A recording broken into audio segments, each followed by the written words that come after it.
I'm Aimee Pruitt. I'm Lisa Dumas. I teach Ayurveda and yoga. I teach yoga. I'm a yoga therapist in training, and I offer transformational coaching. But that's just part of the story. We're moms, daughters, wives, and friends. We're always learning, and we've both experienced healing by what we teach. And the intention of this podcast is to offer you our favorite tools from the traditions and sciences that support us as we navigate the realities and stressors of modern life. Each week, we'll share stories, answer your questions, and talk to others who inspire us. Welcome to the Radiant Warrior Podcast. Yoga and Ayurveda to reclaim a courageous heart. And here we are at the end of the first week of fall. And Aimee, I arrived back here in Vancouver from your beautiful city of Columbus, where it was still summer last week. And I arrived home to fall. It is set in, it's breezy. The leaves are just starting to change, but the evenings are definitely a bit chillier. Have to wear a jacket in the evenings now. Isn't it funny how quickly that switches? We still have some warm days, but then you can definitely feel a temperature shift in the evenings or the early mornings. So we're right on the cusp of that, of what to wear. It's hard to figure out what to wear every day. And, even when I lived in San Diego, and for our listeners that live in warmer places, people used to say, well, how can you live in San Diego? Because there's no seasons. But when you live there, you do notice, yes, the weather might be beautiful each day, but there are subtle changes and there's more of a chill in the air. And definitely it got a lot cooler at night. So in our podcast today, we're going to be offering you a few different ways that we can honor the changing of the seasons. And from a therapeutic yoga and an Ayurveda perspective, it's really nice to transition with the seasons. It's really helpful for our systems. So we have some unique ways that we are going to share with you coming up in this episode. But first, we have to update our listeners because on last week's episode, I was with you. We were seated together in an office out of your bedroom after I literally went and woke you up straight from bed and brought you into the office to talk to me. But you had shared about how you had dug a hole in a yard for a certain reason. So I'll have you update our listeners as to what happened. Yeah. So for those who don't know, when Lisa was here staying with me last week, I'm in the process of selling a house, and it had been on the market for about a month and not really any great movement. And so we decided that we would bury St. Joseph on his head in the front yard. And we shared on last week's podcast our adventure of going out in the dark in the middle, not the middle of the night, but late at night, and trying to bury St. Joseph on his head. And we finally got a hole that was deep enough to put this poor saint on his head to hopefully bring about some good fortune. And we weren't arrested in the process, which was awesome. And then 4 days later, we got an acceptable offer. And so now we're in contract. So if anyone is having difficulty selling their house, I highly recommend seeking out the assistance of St. Joseph. And this is just something that you searched online, right? And you ordered a little 6-inch statue. Mm-hmm. Yeah, if you Google how to sell my house, St. Joseph pops right up. So statistically speaking, according to Google, it's one of the top searches for how to sell your house quickly. And it worked. So there's something to it. Amazing. I'm so happy that we can share that update. And I know you'll continue to update us as to how all of that is going. But I'm so happy for you. I know that that is the result that you were wanting. Yes, yes. And then apparently, if all goes well and you close successfully, you're supposed to go back and unbury St. Joseph. So you have to remember where you buried him. And then you're supposed to put him in a place of honor in your house. So St. Joseph might be getting exhumed shortly, as long as the sale goes through successfully. Yeah, I mean, he deserves it. He deserves some thanks after that, right? Right, I guess. Yeah, this is how this works. I've never done it before, but I'm following the rules. Actually, that something just popped up into my mind that I haven't thought about in so long. And I never Googled this to find evidence if anybody else had done this. And that was really, honestly, it was before the time that it was a habit to Google something. So when my husband and I were trying to conceive, we were living in Albuquerque, New Mexico. I can't believe this just came back to me. And a couple of our friends told us that you would be helped in conceiving if you had like a statue of a frog in the room because a frog was some sort of symbol of fertility. I never looked into this. I should look into this now that I'm interested in all of these things. But, whatever, that's easy. We could do that.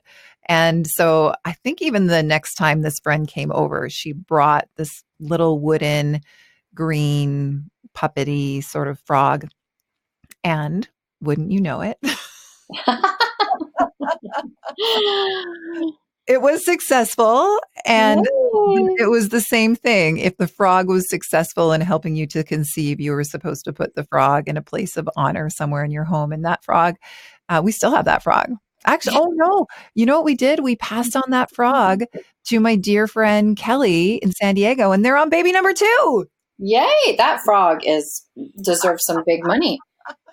So if anybody has heard that story before, or if you've been told to use a frog for fertility, let me know. And I am going to look that up now because who knows what we Yeah, would I've never heard that, but obviously it worked.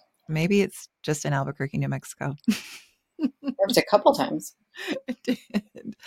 All right. And before we get on to the topic that we have to offer you around some ways that you can honor the arrival of fall to help your transition into this season, this is our very last chance to talk to you about our program that we are so excited about offering you that opens up this Sunday. And so your last chance to register is going to be at midnight tomorrow night. That's Saturday night. And I do want to reveal that this does feel a little bit strange to have created something that Aimee and I feel is very special that both of us would have loved to have had in our lives. And I would actually love to take this course. But then it's funny to tell all of you to join us. It is funny. We're both taught to ask each day, how can we best serve? And Aimee and I thought about how we could best serve, and we came up with doing this podcast. And it's been beautiful for us, and it feels so right. Every time we turn off the microphone, it felt like that was a way that we were serving. And then we asked ourselves if there was something more that we could do as our community started to grow. Could we bring our community together? How could we teach these tools in a medium that was a little bit more helpful to doing it? There's only so much that we can show or experience in this platform. And that's how we came up with this idea of offering you a weekly recorded class into your inbox every single month, and maybe even for an entire year. So you could really find out what it feels like to integrate skills and tools and practices into your life and notice the difference that it makes. Yeah, I keep thinking about this radiant year, and I think we try to do too much in a day, and we don't give ourselves enough credit on what we can accomplish in a year. And I'm just so excited to see where everyone is in a year from now, because it's just going to be the most amazing transformation. And we do want to tell you a little bit more about it, but we're going to tell you a little bit more about it from your questions, because we have been getting some questions about this program.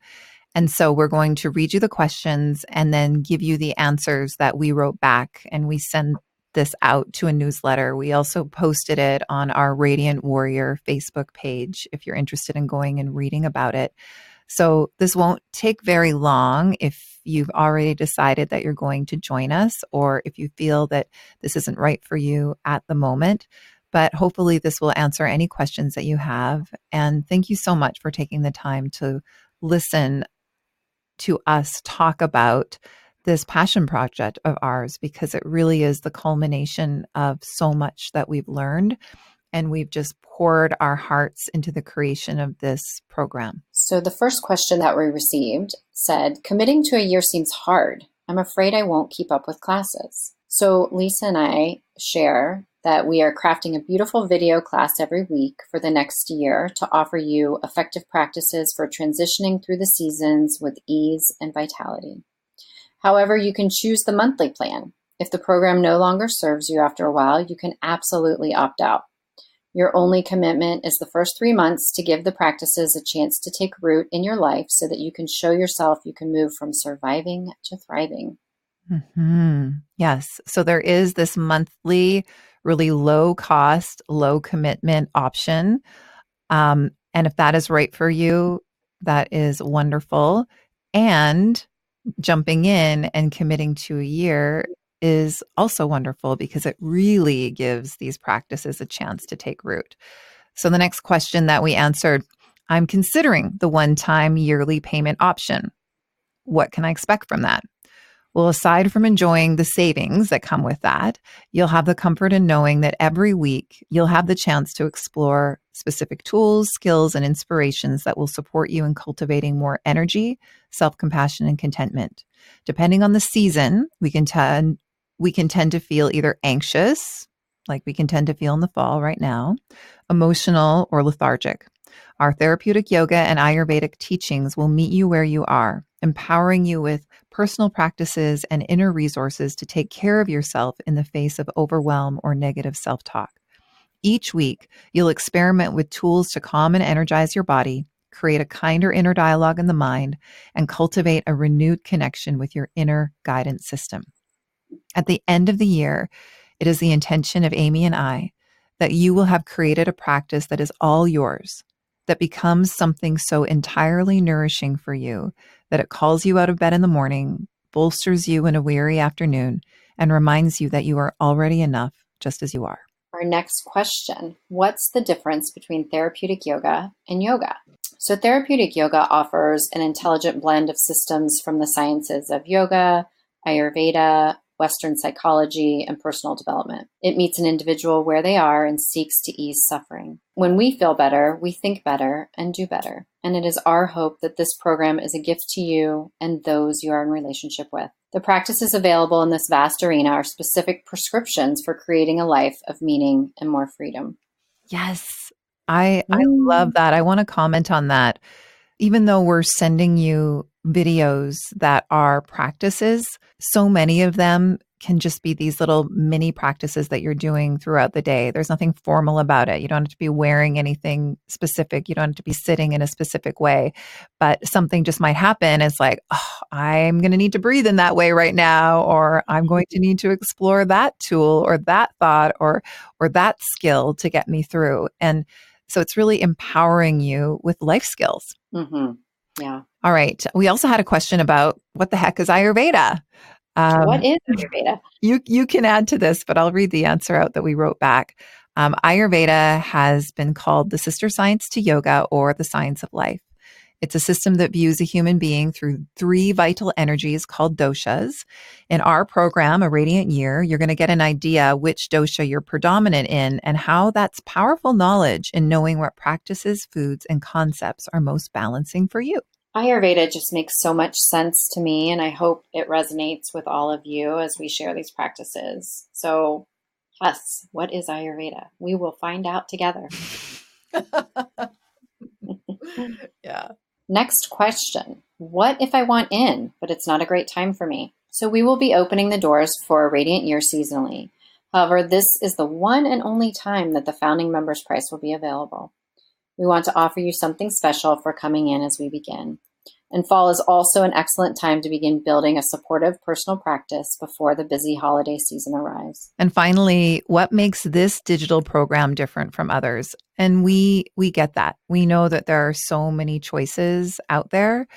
So we talked about this, and the truth is that when you sign up, you have an opportunity to confidentially share your wellness goals with us. We will also be welcoming your questions and feedback in our optional private Facebook group. So This allows us to really customize our content to what is needed in this community.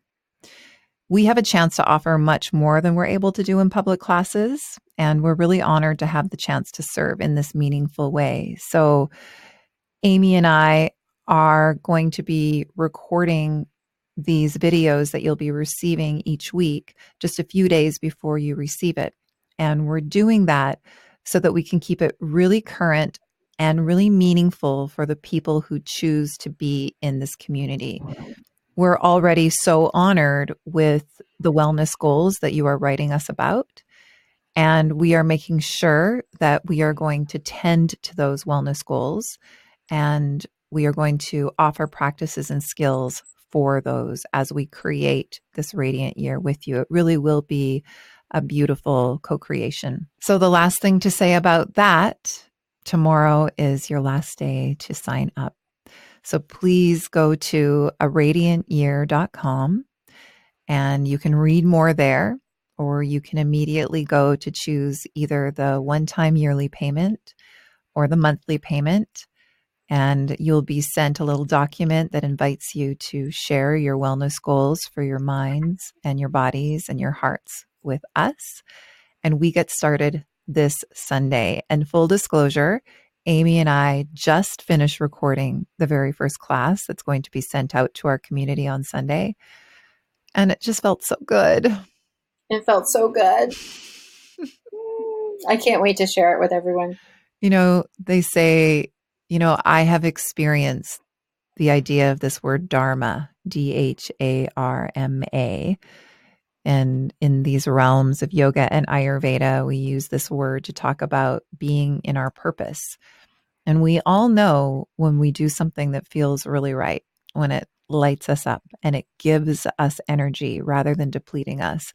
And that's how I felt after we recorded the video. It just felt like that was where our energy was supposed to go. It totally felt very much in the flow. Mm-hmm. All right. We can't wait to hear what you think.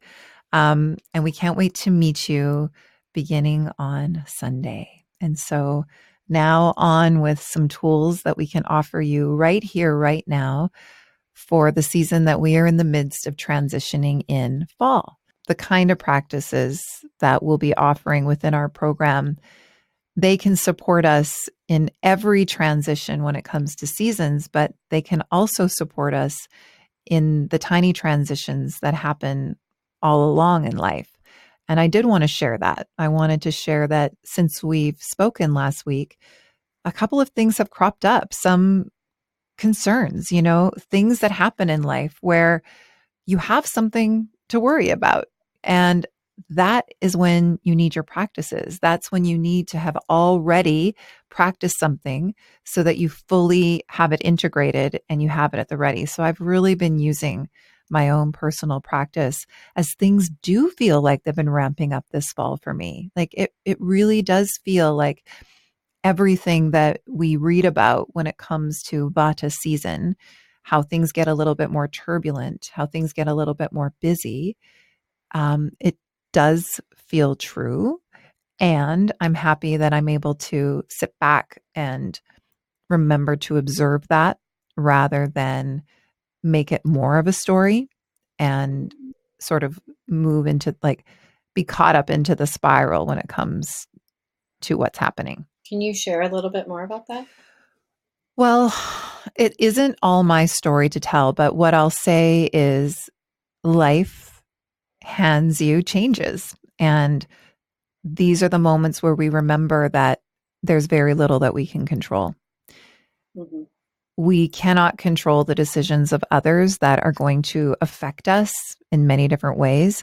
The only thing that we can control is what we're going to make it mean and how we're going to show up to that reality every day. And what I've learned is, in most cases, in what I've been handed so far, looking for how is this happening for me is helpful. That's where I'm at right now, is answering that question and broadening my perspective. Not, I can't believe this is happening to me, but how is this happening for me? What can I gain here? What can I learn here? How can this add to my spiritual development? Looking at situations from that side and cultivating more acceptance. When something happens that we don't want to happen, when something happens that is opposite of how we wanted things to go or how we wanted our plans to go, if we're in resistance, then we're just increasing our suffering. We are arguing with the way things are. I've been practicing accepting the way things are and staying with what's real. And what's real right now, Aimee, is just me sitting in this chair, listening to you, having a conversation with you, speaking in this moment. This is what's real. Mm-hmm. I could worry about dozens of things right now, but that's a waste of my precious energy. And this is what's real. So again and again, coming back to here and now, doing what I can to create the outcome that I desire, but continuing to dive back into acceptance as to what is right here, right now. Mm-hmm. Mm-hmm. Not getting lost in all the different what ifs or stories of possibilities, but grounding yourself in the here and now. Mm-hmm. Yeah. That is that is what is supporting me. And that is what I've gained from my practices over the years. So I have been having some similar opportunities to use my practices as we transition through this time. I am also feeling that ungroundedness or uncertainty, and yeah, these practices really are helping me navigate things as they pop up and not getting lost in the stories or lost in the future or ruminating on the past, but being tethered to the here and now. I can really relate to what you're saying about bringing it back to now and what is real, and letting go of stories or possibilities or impossibilities. So I feel ya on all of that. I had an experience this week with someone that I care about, and I I was having a conversation with them, and the conversation took a turn to old hurts and old wounds and ways that they firmly believe that I had failed them in the past, and wanting that to be acknowledged and really hanging on tightly to that. And I felt a little ambushed, to be honest, and kind of taken aback that this person that I care about so much still felt this way about me. And I could have easily gone into a spiral of guilt or shame or how I'm not good enough or how I have failed somebody that I deeply care about, and taken that on as my identity. And I had to do a lot of sitting with that and what is mine to own and what is their story. And I came to the conclusion that both can be true. That I can, in the past or currently or future, fail somebody or not be everything that they needed me to be at a time. And that can be very true. And also, that's not all that I am. Mm-hmm. And I don't have to take that on as my identity. And I can have some compassion for myself for whatever I was experiencing at the time that caused me to not be enough or not be everything that I could have been for this person. And have that compassion for myself, as well as acknowledging that I might be a villain in somebody's story. And I don't have to change that narrative that I might be a villain in somebody's story, but that's their story. and I don't have to convince them otherwise, that that can be true. And also, in my story, that I'm complete and enough in everything that I have also done and currently am. And so I think it was a really interesting place to be, to have these two stories be simultaneously true, Mhm. and also not have to live in that space of the past, of guilt and shame and regret. And so that those practices of questioning your thoughts, of questioning what is true, of questioning what what you need to embody and what somebody else is embodying, and what their story is and what your story is, and having that firmness in what is mine and what is theirs. And it was just a really interesting place, because I think in the past I would have probably gone down a couple rabbit holes of, one, wanting to talk them out of why I wasn't a bad person. Mhm. Why, to show them all the evidence of how I'm a good person and how I do good things and how I show up, and, really try to change their mind about me. Mhm. And so I would have in the past gone down that rabbit hole of, but no, that, no, no, no, no, like, I'm this, this, and this. And let me give you, the 1,000 pieces of evidence of how this is true. Yeah. So trying to talk them out of their story. Yeah. And then I could have also gone down the rabbit hole of, I'm a terrible person. I've done horrible things in my life. I'm the worst person in the world. And this is all the evidence that I'm going to show myself of how I'm a failure and how I don't show up and how I'm, X, Y, and Z in the worst way. And so I could have gone down that rabbit hole. And the practices of just sitting with the conversation, without just observing and not reacting, and then, could both of those things be true, that I'm simultaneously a decent person, and I could also be a villain in somebody's story. And yes, Mhm. both of those things could be true, and that's okay.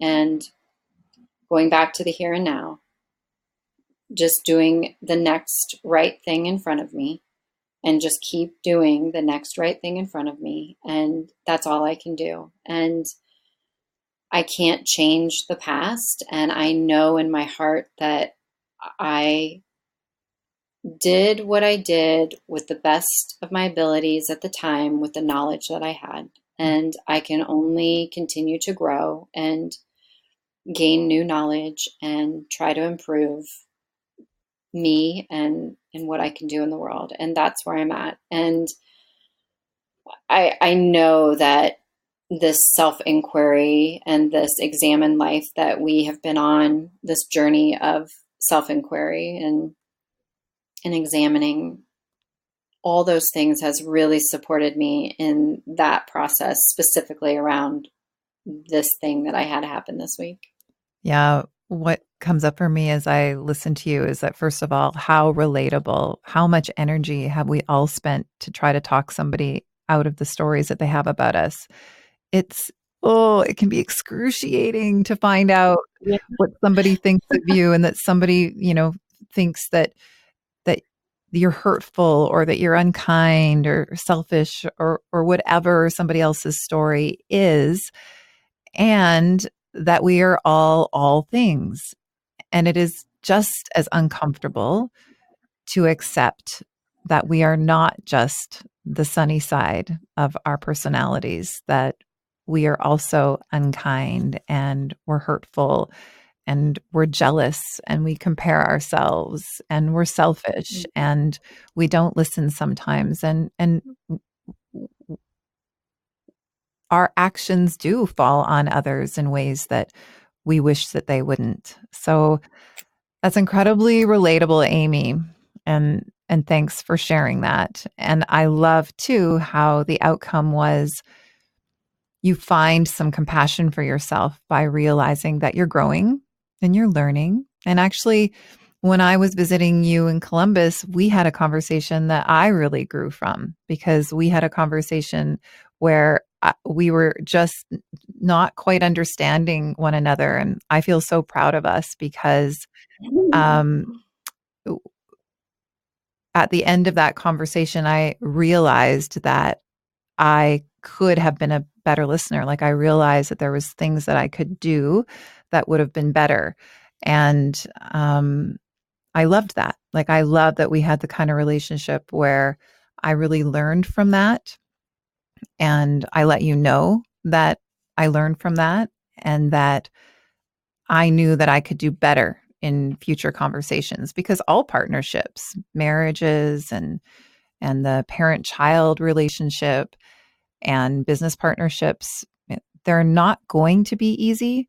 And I think for a long time, when it wasn't easy, that was really scary for me. And when something wasn't easy, it made me want to hide, and it made me think pretty negative things about myself and about how I was in relationship. But when you go into relationship knowing that conflict is inevitable and discomfort is inevitable and difficult conversations are what it's all about. I mean, truly, difficult conversations are when we are in intimacy. And it feels scary because the stakes are higher. And it feels scary because we're wired to have other people accept us. That's just how we're wired. That's why it feels so bad when it feels like we are the subject of somebody else's disapproval, or if somebody is actively having a story that we are the bad guy. Oh, it feels horrible. Yeah. I'm proud of you when I listen to your story, and I it also feels good when you can come out on the other side of something that feels so yucky, and know that you learned, and know that you are using the lessons to evolve consciously into the next version of you. Yeah, it feels very different than how I would have reacted in the past when somebody would have let me know that I had let them down.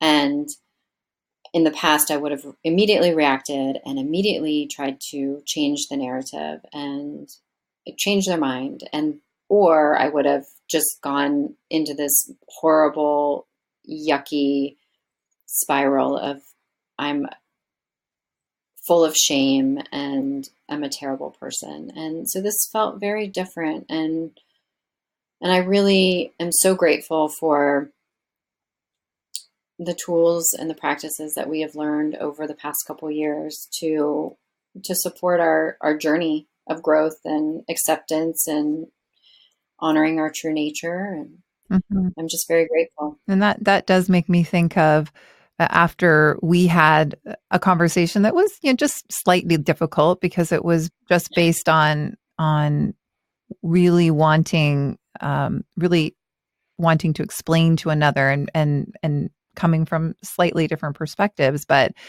I, for a few minutes afterwards, and just a few minutes, felt that, was feeling that, I've made a mistake here, and I didn't handle that conversation in the best way that I could. I did feel that, but it was short lived.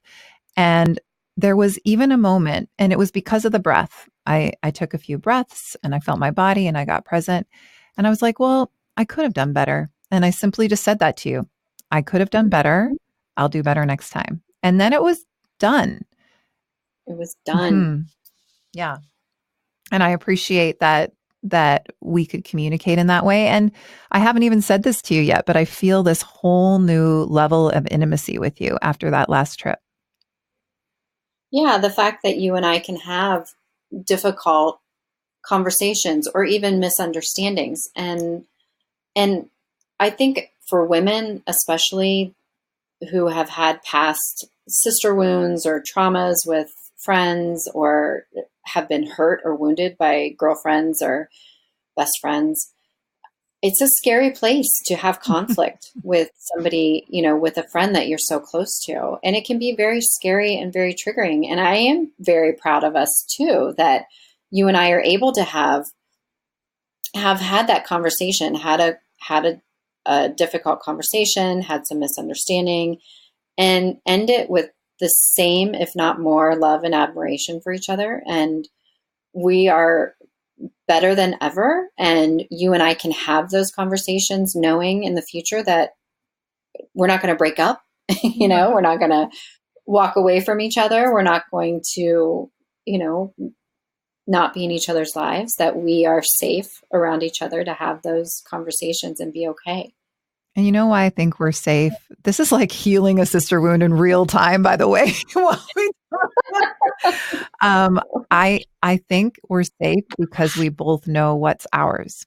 Mm-hmm. Like I didn't leave that conversation thinking at all about, oh, well, she thinks and she said. It was more, I was just thinking about my side and what I owned, because I knew that that's all I could control. And so it actually felt so powerful to own something. And that is whether or not we were in a situation where you would have accepted, hey, I could have done better from me. Just even having said that to you, I felt such peace. Mm-hmm. Yeah, I just felt like a relax, like, yeah, I could have done better and I'm going to. I'm going to learn. I'm going to learn from this, because I haven't practiced, just as you said, I haven't practiced many difficult relationships with friends because I am afraid of that. And so I'll avoid that and sometimes just bite my tongue, and then sometimes that doesn't feel good either. No. Yeah, I agree. This is real-time healing of sister wounds. Another transition. Yes. So that's what it's all about. Life is just a series of transitions, and how can we stay with ourselves throughout them? We promised that we would get to just a couple of tools for you to honor the big transition that we're in, whether you're still wearing shorts and t-shirts or you're wearing scarves and toques, as we say here in Canada. Did you know that? Have I said that word? Have I said that word to you yet? No, what's a toque? I love that not only do we have two women with two different perspectives, because you and I are so yin and yang, and then I love that we have the American-Canadian thing too. Right.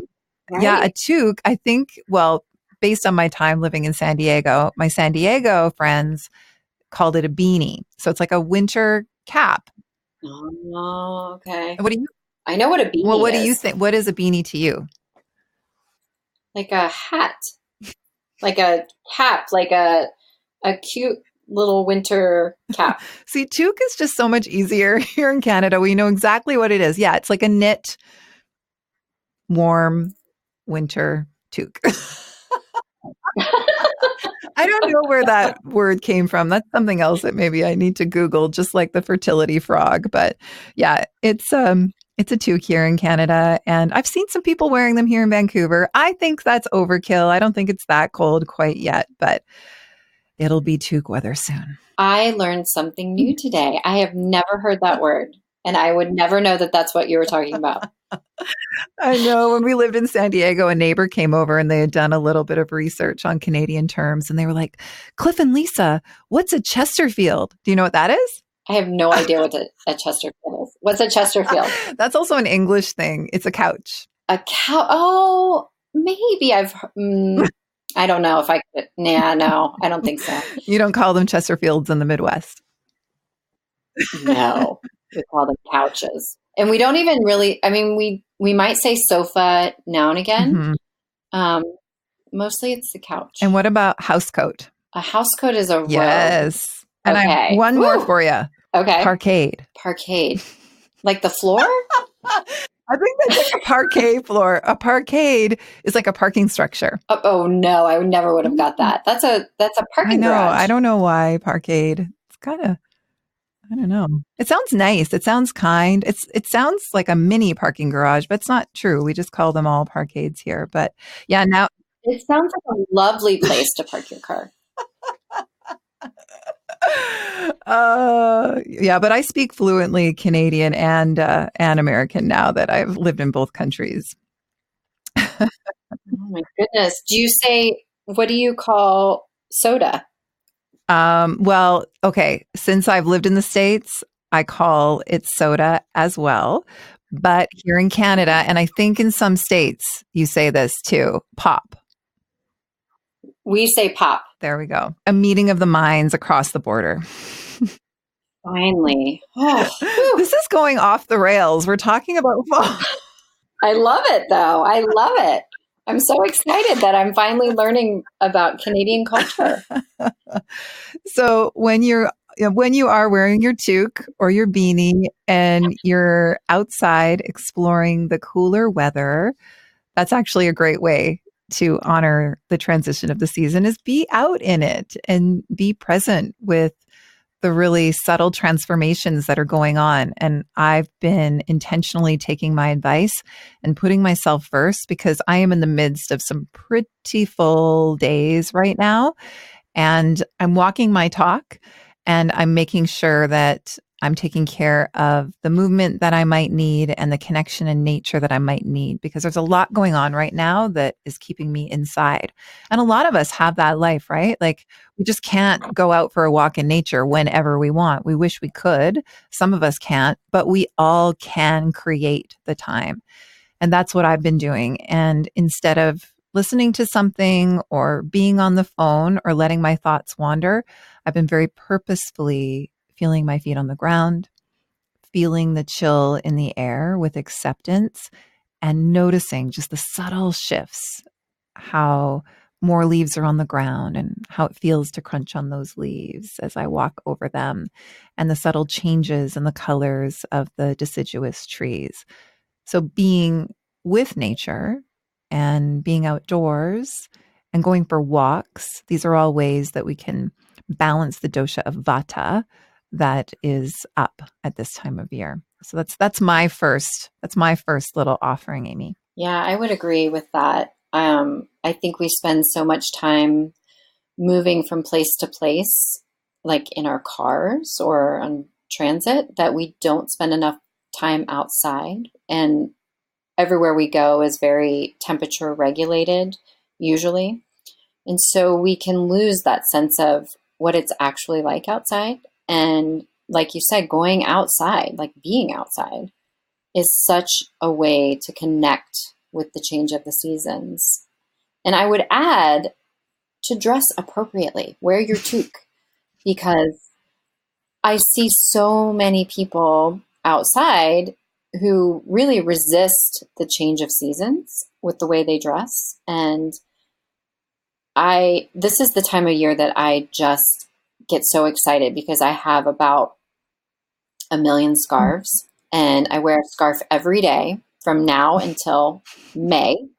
And I love it. And I love the sensation of wearing a scarf. It's one of what I consider a practice for me because wearing a scarf around my neck feels incredibly comforting and nurturing. And I want to go put scarves on everybody that I see because I just want to bundle them up and send them outside and let them experience nature, but also keeping them warm. And I don't think that we do that enough.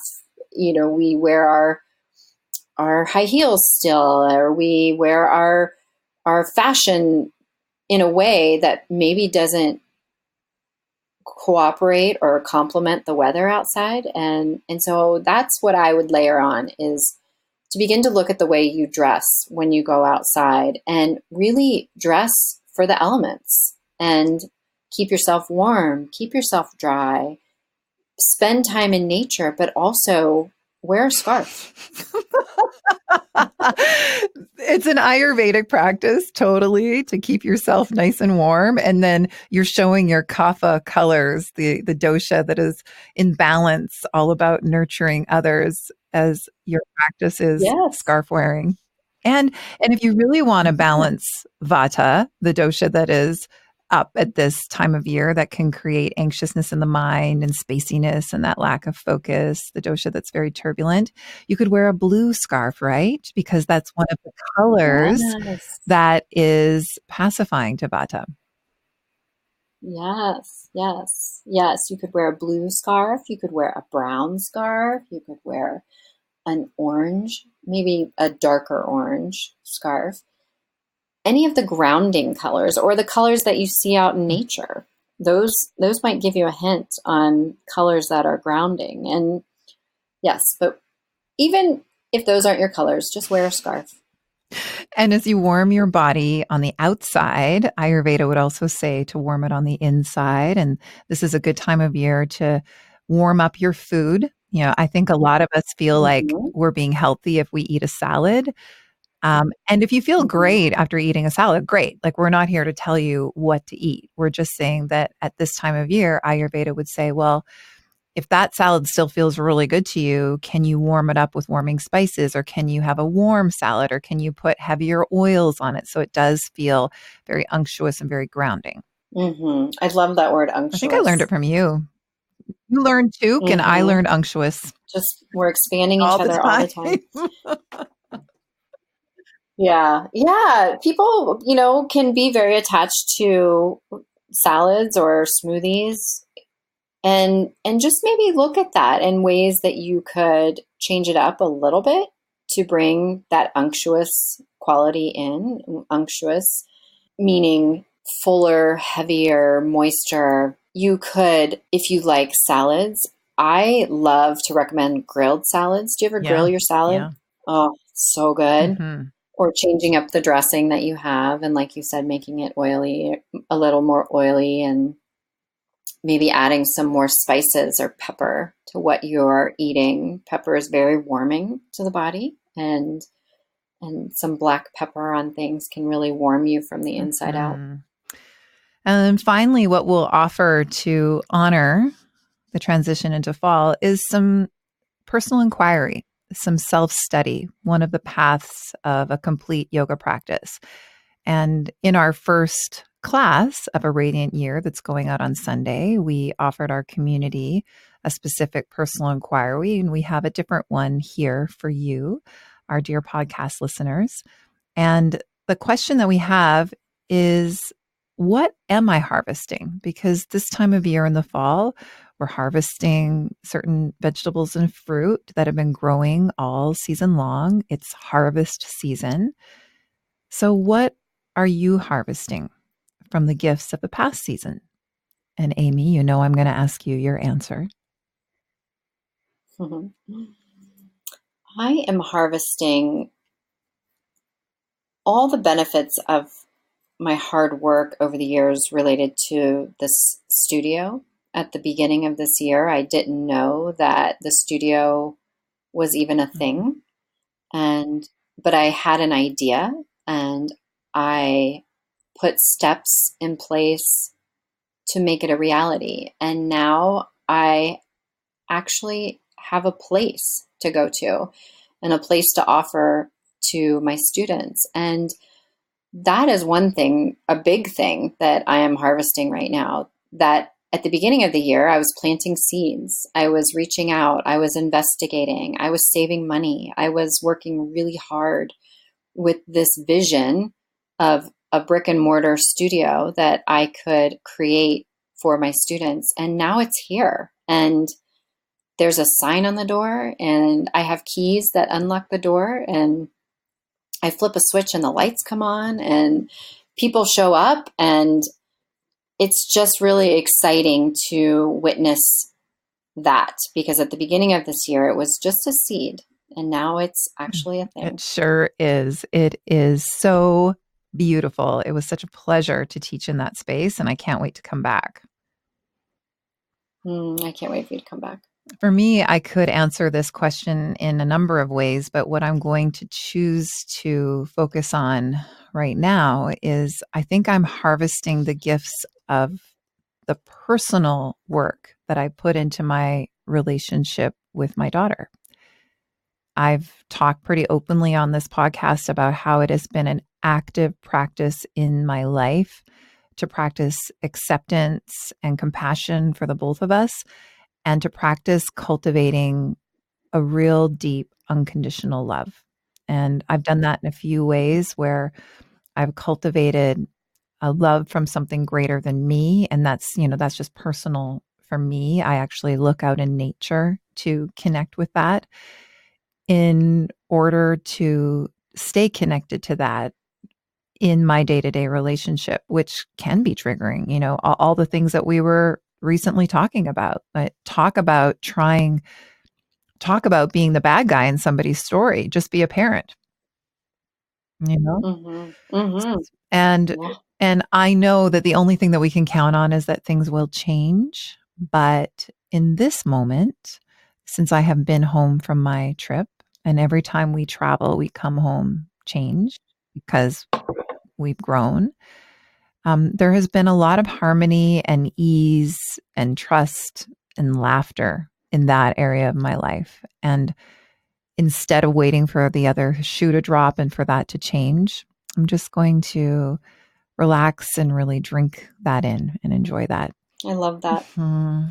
All right. Some beautiful ways to transition into fall. We hope that you will continue to learn and grow with us through the coming months and maybe even a year.